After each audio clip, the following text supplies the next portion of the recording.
What's being referred to are the original mats that are founded by Srila Bhaktisiddhanta Saraswati Thakur, the Gaudiya Mat in Mayapur, of which, so Srila Guru Maharaj is saying Sri Chaitanya Saraswat Mat. What is it? Why is it Saraswat? Saraswat means the followers of Saraswati Thakur. So it's from Sri Chaitanya Mahaprabhu to Srila Saraswati Thakur. In his famous slogan, the Bhakti Vinod Viraha Dasakam, so Sri Gauranumatam Swarupa Viditam Rupagrajanadritam Rupadye Pariveshitam Raghugane Ganai Ashraditam Shevitam.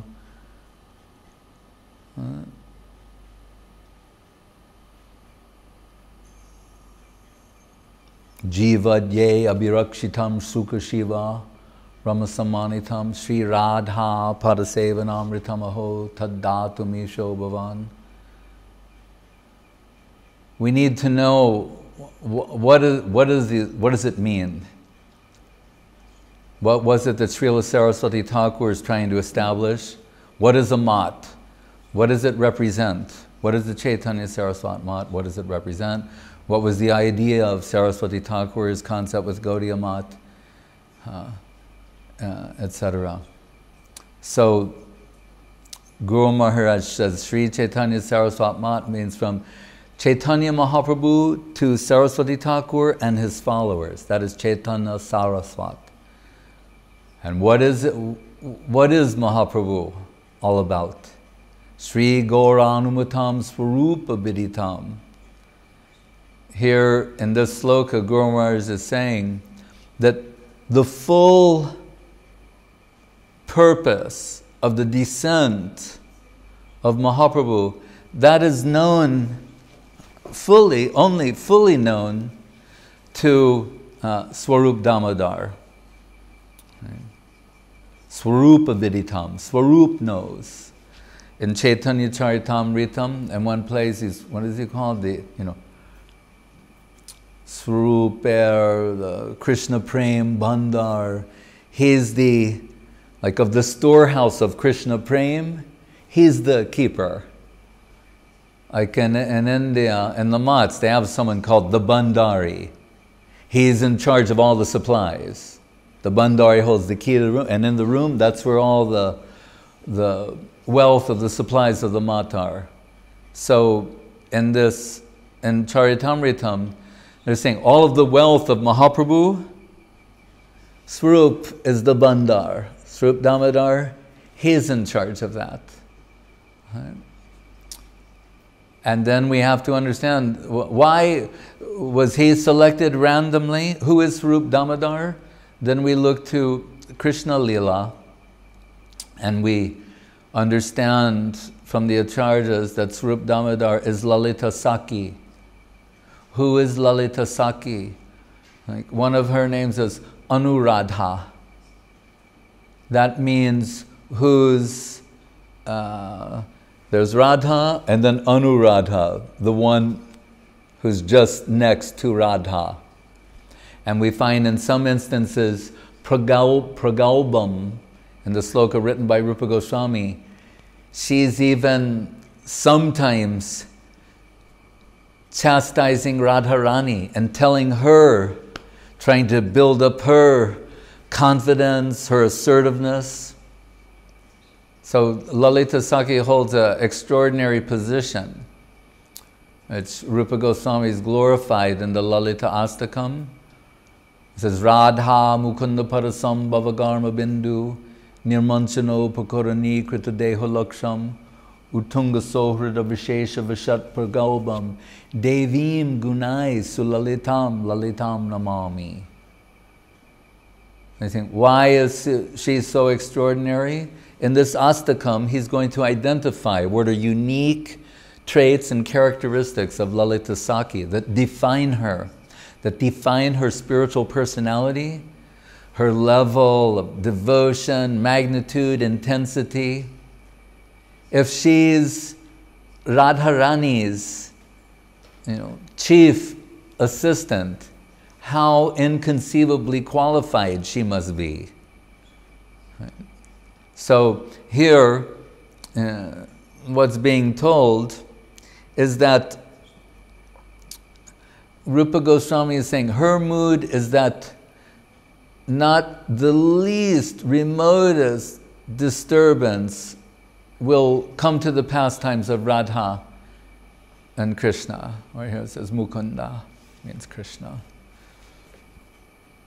What does it tell us? That she has the greatest magnitude of intensity toward the least seva. This has to be understood. She has the greatest magnitude of intensity and eagerness for the least seva.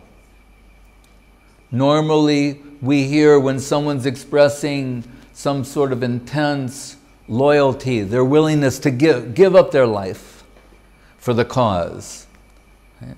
But here, Rupa Goswami says, Deho Laksham means she's willing to take on 1,000 bodies to serve. It's a different concept that's being presented. One, sacrificing one's life. Here, no, she's willing to take on 100,000 other forms to serve, to make sure not the least disturbance will go into that plane. So it's a very, so he's saying, Devim Gunai. Devi is a mystical word, actually. Devim Gunai Sulalitam Lalitam Namami. Why is she called Devi, this resplendent, shining, illuminating goddess? Because of these, and he has a double wordplay. Lalita Lalita, Sulalitam Lalitam. She's attractive by these qualities. Right? So she knows everything about Srimati Radharani, and in one sense, she knows some things that Radharani does not know about herself. How is that possible? Because when we hear in the Brahmar Gita and elsewhere, divine madness expressed by Srimati Radharani in separation from Krishna, where she is ostensibly lost her mind. She may be saying so many things, expressing so many things, sometimes fainting in separation from Krishna. Lalita Saki knows all of this. Radharani may not know what happened, but Lalita Saki knows. So that's how we can say, she knows more about Radharani than Radharani knows about herself sometimes. So it's really, Guru Maharaj said, someone will ask, well, why are we taught Rupa Nuga? It could be, the Radha line, the Lalita Saki line, Rupa. There's some reason for that. Her principal assistant being Sri Rupa, by extension Srila Rupa Goswami. Rupa Rati, Rupa Raghunath, Pade Jarash, Chaitanya Charitamritam Kohe Krishna Das. So the point is that, so when Krishna is descending as Mahaprabhu, Radha Bhava Duty Subalita, he will be enveloped in the heart and halo of Srimati Radharani. In a sense, he doesn't know what he's in for. This is Terra Incognito. Right? The domain of her heart, Radha Bhav, that is an unexplored world to him. Even before his descent, he says, omniscient, omnipotent Krishna says, I cannot estimate the depths of her love for me. I cannot estimate the limits of her love for me. Someone with a lesser conception of divinity might say, well, I thought God's supposed to know everything. divine not knowing has to be embraced. And you say, well, if we're going to talk about these things, be connected, we're going to have to completely give up our present conception of ourselves and be remade over in the image and likeness of Krishna's devotees. What a wonderful thing. What a wonderful opportunity lies before us. You know, Guru Maharaj's favorite saying, one of his favorites, die to live. If you want to live in that plane, you have to die as you are at present. There has to be a death. What was Gurudev's famous talk? Demolishing the pillars of ego? Demolishing the pillars. They've formed the structure upon which this false notion of self is situated. It has to be 100% dissolved. Die to live. Yagye sankirtana pre jajanti sumedasa. Yagya means really where the valuable thing is offered into the fire and comes out more valuable through sacrifice. So we offer the idea of we offer ourselves into the fire of self-sacrifice and come out with a new form. Muktir vanyata rupam svaropena vivastiti. So Krishna, we hear Vasu Ghosh, Jadi Gaur Nahoita, Tabi ki hoite kamane daritam dehe, Radhar Mahima, Prema, Rasa, Sima, Jagata Janata ke. Said, if Mahaprabhu had not come down, we would never know how great Radharani is. I think, no, but this is the Krishna consciousness movement. We would have never known how great Krishna is. They're saying, like, everybody knows how great Krishna is. Where have you been? It's like the time Srila Prabhupada was giving a lecture in the beginning days in New York on the Lower East Side, the East Village of New York City, where his original Matchless Gifts temple was. And he's trying to make some references with the local people, talking about Krishna. And he said, so, you know, we've all seen pictures of Krishna on the calendar or posters in the marketplace. And there's a dead silence in the audience. and you hear Prabhupada on the tape go, oh, like that. Oh, it suddenly occurs to him, these people have never seen a picture of Krishna. He's saying, we've all seen, you've seen Krishna on the poster, the calendar we get every year. And they're all like, no, we haven't. The only place you would see a picture of Krishna in those days was in a so-called head shop. Do we have to define what a head shop is? Maybe a library? A library for hippies. Anyway, this place where they sold, let's say, hippie paraphernalia. They would have posters of Krishna, or little bumper stickers and day glow of the Hare Krishna Maha Mantra. But what I'm saying is, interestingly, so for the devotees, by devotee we mean Krishna and Karshna. Karshna means those who belong to Krishna.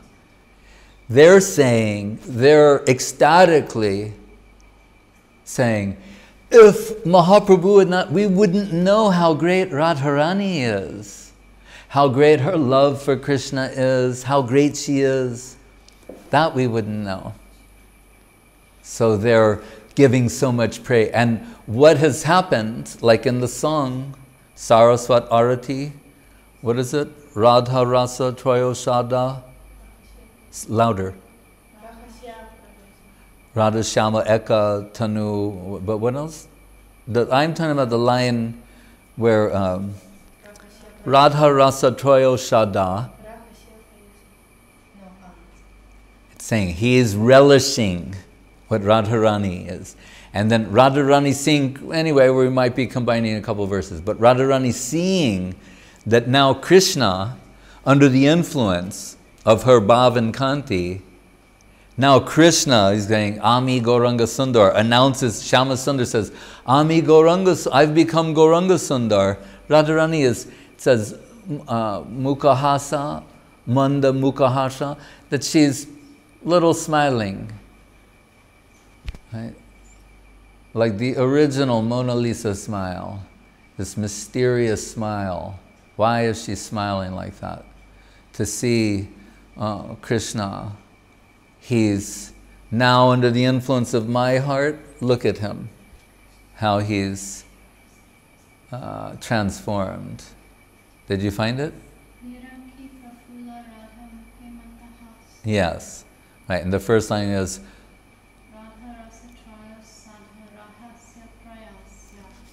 Radha Radhasya Rahasya. Oh, that's secret. Prayas, okay. Anyway, so there, same thing is there. And Guru Maharaj says, this was only revealed, this type of worship, Mahaprabhu, Krishna, Radharani, this configuration, divine configuration, this is what was revealed by Mahaprabhu to Ramananda. Whereas, in contrast, Sarvabhauma Bhattacharya, the great devotee, he has revealed Sadbhuj Murti, six-arm form, two of Ramachandra, two of Krishna, two of Mahaprabhu. Who was Ramachandra? Who was Krishna? Now he's appeared as Mahaprabhu. That is to certify, to reveal his divinity. Right? But who he is internally, that and the internal reason for his appearance, that's revealed when Ramananda sees. He says, when Mahaprabhu appears as a sannyasi, and at the end of their talk, near the end of their talk, Ramananda says, I see, I'm not seeing a sannyasi anymore. I'm seeing Krishna, Shama Goparup, Krishna in his Shama Sundar form. And Mahaprabhu says, oh, that's because you're such a great devotee.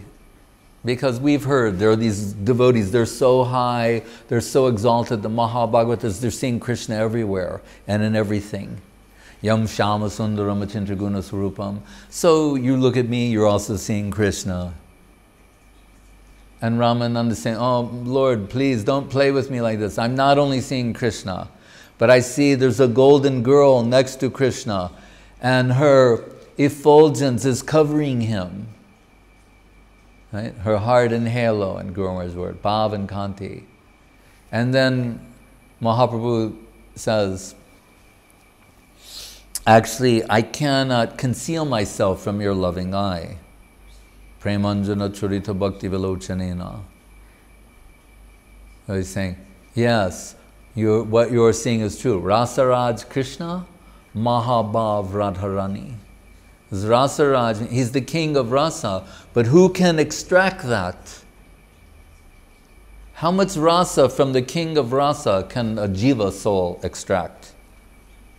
A drop? Radharani, she can extract fully, predominating moiety, predominated moiety, supreme positive, supreme negative. She can extract all. That's how her degree of magnitude. Right? Mahabhav Swarupini Radha Thakurani. So now, as Mahaprabhu, Krishna, the supreme positive, has taken the mood of the supreme negative and is searching himself. In Terra Incognito, an unexplored terrain, the divine heart of Srimati Radharani, which Srupa Viditam, Srup Damodar knows fully well. So he's most qualified. He's with Mahaprabhu, Ramananda and Swarup Damodar with Mahaprabhu behind closed doors in the Gambhira, when he's in the last 12 years of his life, incessantly plunging the depths of Radha Bhav. They're assisting him by selecting particular slokas, singing particular songs. Because under the influence of the heart of Radharani, when she's feeling a particular way, Lalita Saki, by extension Swarup Damodar, knows. Then when that mood comes, the sloka will be helpful. When this mood comes, the song will be helpful to augment in different ways. So Sri Gauranavitam Srupa Viditam. That's why the Guru Maharaj is saying the structure, the steel frame of the Chaitanya Charitamritam is given by Swarup Damodar. So in the beginning slokas, the Adi Lila, Kaviraj Goswami is quoting Swarup Damodar with slokas like Radha Krishna, Pranaya Vikritir Ladini Shakti Razmad, etc. So Sri Gauranavitam Swarupa Viditam Rupa Grajain Adritam. And the elder brother of Rupa Goswami, here meaning Sanatana Goswami, he's worshipping this. So what Mahaprabhu's brought down and descended with, and is known fully to Swarup Damodar, Sanatana Goswami is worshipping that. Rupadye Pariveshitam Raghu Gunai. And Rupa Goswami is tasting that, and in the Bhakti Shastras, extending it to others. Raghunath Das Goswami, Raghu Gunai, Ashwaditam. Raghunath Das is tasting that. Raghu Gunai, his group, by extension, Krishnadas Kaviraj Goswami. So this Chaitanya Charitamritam really coming from Swarup Damodar to Raghunath Das Goswami to Krishnadas Kaviraj Goswami. Jivadhyaya Abhirakshitam. And Jiva Goswami, Baladev Vidyabhushan, they're protecting this, like Bhakti Rakak, Abhirakshitam, Jivadhyaya Abhirakshitam. They're protecting it from what? From adulteration, from those who would challenge its authenticity, its legitimacy. What is being expressed by Rupa Goswami, Krishnadas, and others. Jiva Goswami is giving the shastric basis for such things, as is Baladev Vidyabhushan, Skita Govinda Bhasya, etc. Sukha, Shiva, Brahma, they're all aspiring for a drop of this divine substance. And later, Guru Maharaj added Uddhava, as in the Asam Ho Charanarenu sloka. So, what is it? Right. What is it that Mahaprabhu brought down, that Swarup knows fully, that Sanatan worships, that Rupa is extending, that Raghunath and Krishnadas are tasting, that Jiva and Baladev are protecting, that Brahma, Shiva, Sukha and Uddhava want a drop of it? What is it? Right. What is at the heart of all of this? Right. Sri Radha Padasevanamritamaho Tadatumisho Bhavan. Guru Maharaj is saying, the gift of Bhakti Vinod Thakur to the world that's been taken by Saraswati Thakur and distributed through the Gaudiya Math and its descendants, like the Chaitanya Saraswat Math. What is it? Radha Dasyam, the service of the holy lotus feet of Srimati Radharani. Sri Radha Pada Sevanamritam, the nectar of that service. Saying, aho, means he said, this is your astonishing gift to the world in the form of the Krishna consciousness movement. Right? Or in this case, Sri Chaitanya Saraswat Mat. And as you refer to the original mats established by Srila Saraswati Thakur, to distribute this divine substance, this is the point. And that's when, hearing this sloka, seeing this, it was written in the lifetime of Saraswati Thakur, he said, now I'm satisfied though I may leave the world, at least one man received what I came to give. And that is Sridhar Maharaj. And even though I may leave the world, at least one man will remain behind who can represent me fully and perfectly.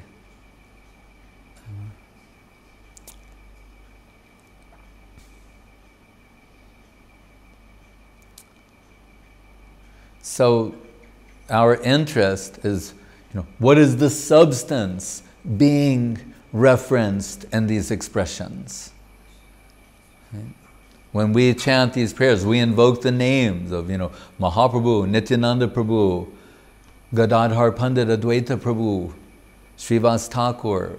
There's so many. We're invoking their names, their presence, their personalities, their devotional mood, and also appealing for their blessings. That's why we're naming these different holy places. So Srila Guru Maharaj, what's given there, he's making reference. Where was his mat come from? It sprung out of here.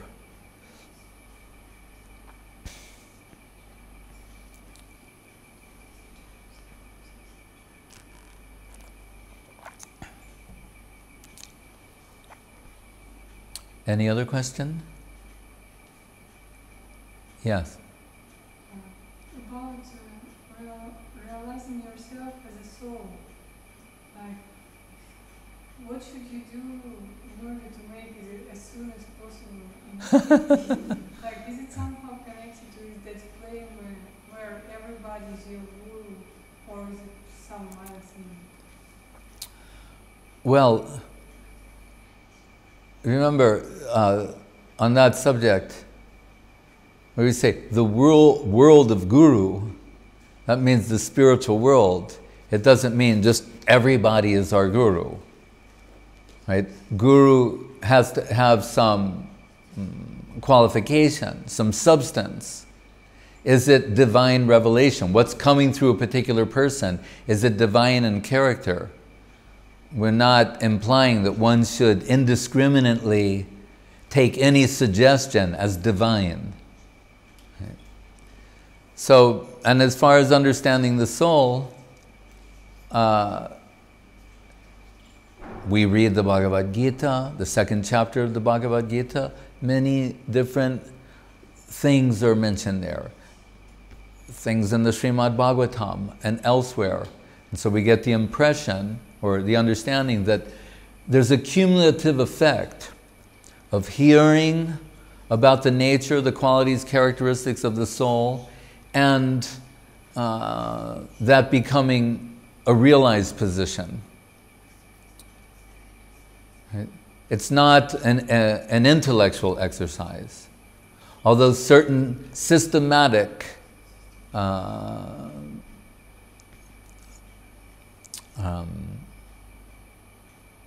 representations have been given, such as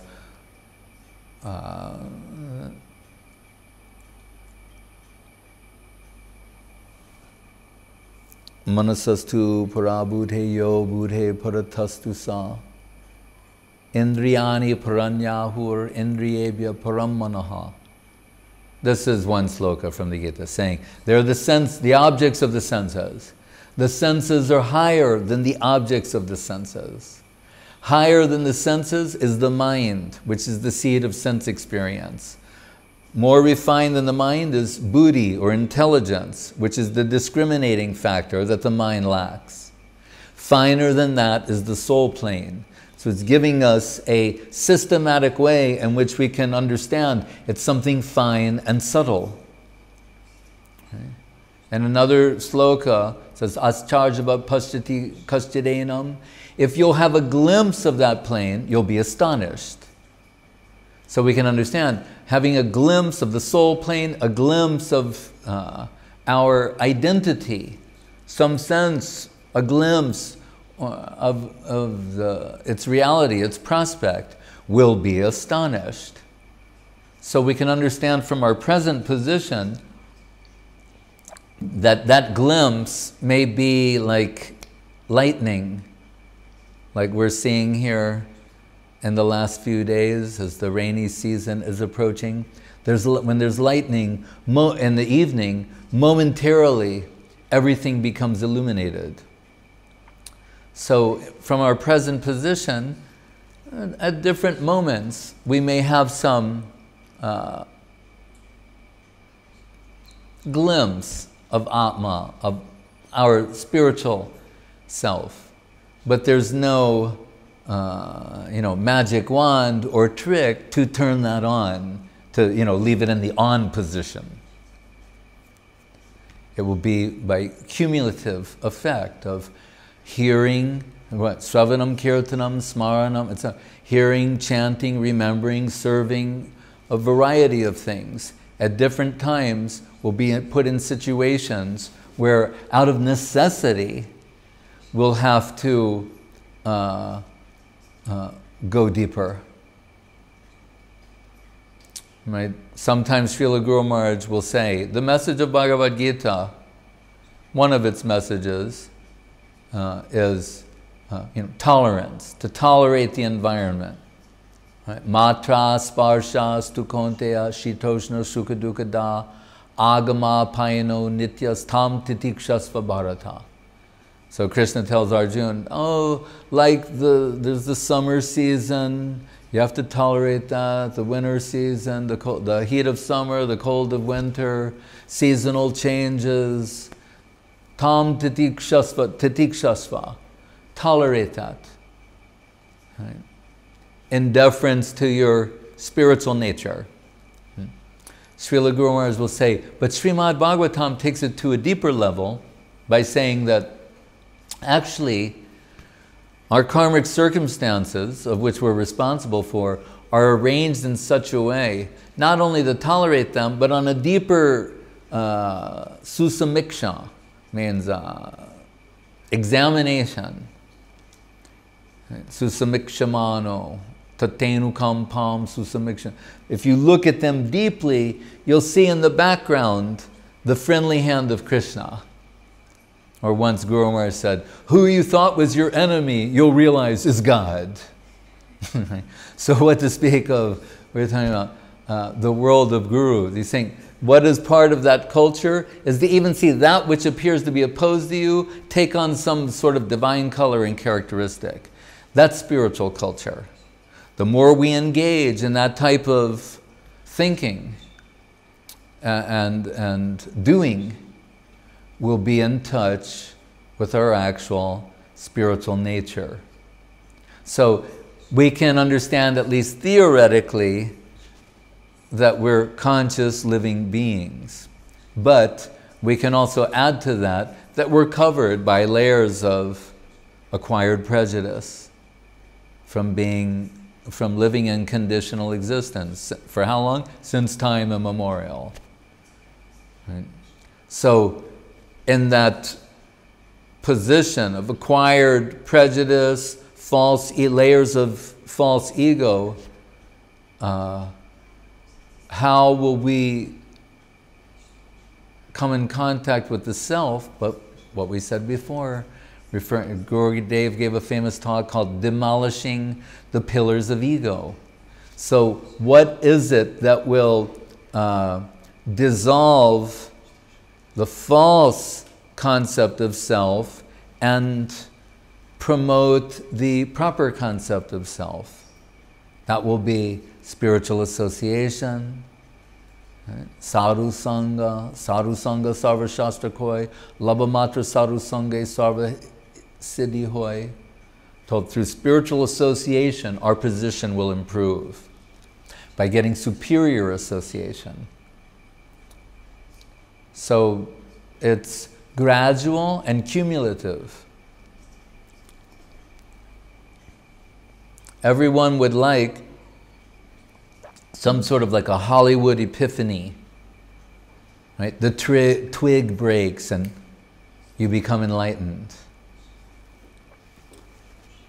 But our concept even of enlightenment is it's not a static state. It's not stagnant. So we're capable of growing, if the finite is going to meet the infinite, come in connection with the infinite, at what point is it stagnant? At what point does the finite, how do you say, imbibe or contain the whole of the infinite? That's not tenable. But as much as of what Krishna wants to reveal to us, that much we will know about ourselves, about Him, about the Supreme Reality. So if the process is not static, I mean, like, as far as we go, we can fall easily. Like, we need to work and associate every time, like, more and more. Yes, yes. Because even in a very high stage, one can fall. So it's called Swarup Siddhi, Vastu Siddhi. So Swarup Siddhi means someone has even reached the point, what to speak of some generic idea about soul, they actually know what their spiritual identity is. But they haven't been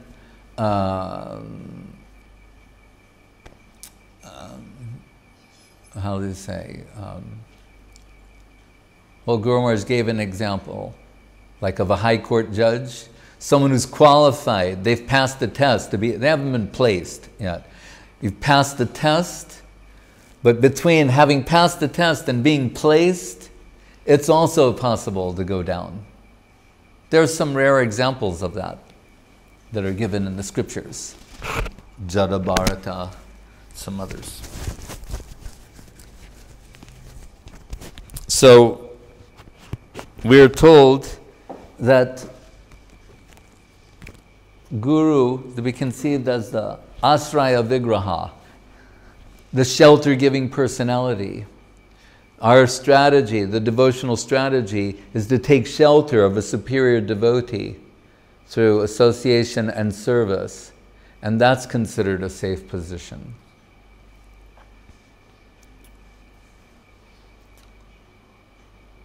But you heard recently, I used this expression quoting Srila Guru Maharaj about the inner awakenment of a disciple. So according to inner awakenment, not only how we conceive Guru, how we conceive ourself, our notion of self, our conception of self. But that's going to require the dissolution of the layers covering to allow the actual form to manifest. Srila Guru Maharaj has also given an interesting example in this regard about sandalwood and sandalwood pulp. You know sandalwood? It's a type of wood, fragrant wood, like you've heard of sandalwood oil. Well, it comes from the sandalwood tree. So, do we have it here? We have it here. So sandalwood, the sevak or the archak who's doing the service to the deity, they take a stone, pour some rose water on the stone, then they take a bar of sandalwood and start rubbing that against the grinding stone. And what happens is the sandalwood stick is transformed into its essence, that sandalwood fragrance comes out and it's in this paste form. But what you'll see happens in time, say the sandalwood stick is like this, it starts diminishing. So the more it's turning into its essential fragrance, it's dissipating. So through apparent self-dissipation, right, by engaging ourselves in service, putting all of what's available to us at present, what we've acquired, our acquired energy, by dedicating in service, that external conception of self starts dissipating, and the outcome is the essence, the real self, the servitor self, Swarup. So this body is the biological expression of the soul's delusion. It's constructed of exploiting tendencies. So as we abandon envisioning ourselves as exploiting agents and become dedicating agents, we start reconceiving that I can achieve my potential, my prospect, my potential, my identity, through service, through dedication, not through exploitation. Right? Tadvidhi pranipatena pariprajnena sevaya. Saraswati Thakur said this when we're bowing and approaching the lotus feet of Guru and bowing. Once he said, that means we're finished with this world. What does that mean? The world where we thought, I'm the center, the egocentric world. I'm the center, and I have, so many friends on Facebook. No, that's one example. But that idea, I'm the Lord of all I survey, I'm the center, the narcissistic center. An egocentric conception of ourselves and the world. Everything's meant to please me. Right? That which pleases me is good, that which does not please me is bad. To reconfigure ourselves along the lines of theocentricity. What's pleasing to Krishna, and by extension his devotees. Anukulyasya sankalpa, pratikulyasya varjanam. A new standard for judging what is good and bad, desirable, undesirable, progressive, regressive, evolving, devolving. New criteria for making those assessments. So then, now, withdrawing from the plane of exploitation, putting my energy towards dedication, then we're acquiring dedicating tendencies. As we acquire dedicating tendencies, the old self is dissolving and vanishing, and the new self is manifesting. Once Guru Maharaj compared it to, he said, as you go, say, east, you proceed east, automatically you're withdrawing from west. So we're going to think, well, I want to withdraw from west. No, just go east. Go in the eastern direction, and automatically you'll withdraw from west. That's what it's like. And you'll see yourself in a new light, with a new form that's constructed of dedicating tendencies. All other concepts of self are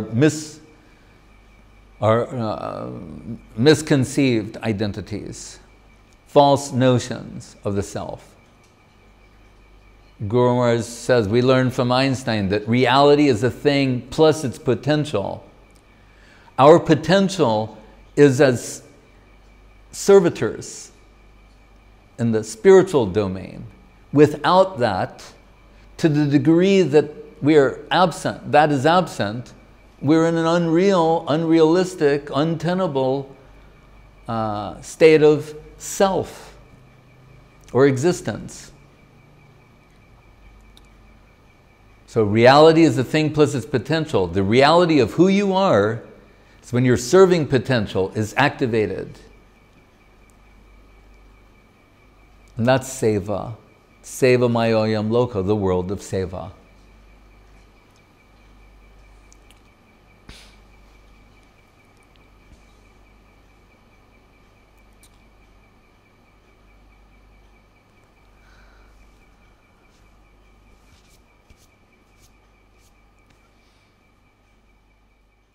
Hare Krishna.